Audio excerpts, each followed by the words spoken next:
Hi, in this video, I'm going to show you how you can manage your subscriptions on Instagram. If you have subscribed to any accounts and you wish either to see a list of all accounts you are subscribed to or even remove some of these subscriptions or add more, it's pretty simple. Just log into your Instagram account and then head down to your profile icon here and tap on it. From here, go to these three lines to access settings page. Under settings, now scroll down until you see creator subscriptions, and this is under what you see.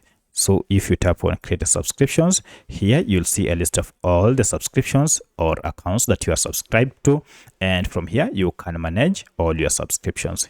Currently I haven't subscribed to anyone yet. So that's how you can manage your subscriptions on your Instagram account. If you have any other question, kindly let me know in the comment section. Otherwise, thanks for watching and let's meet in the next video.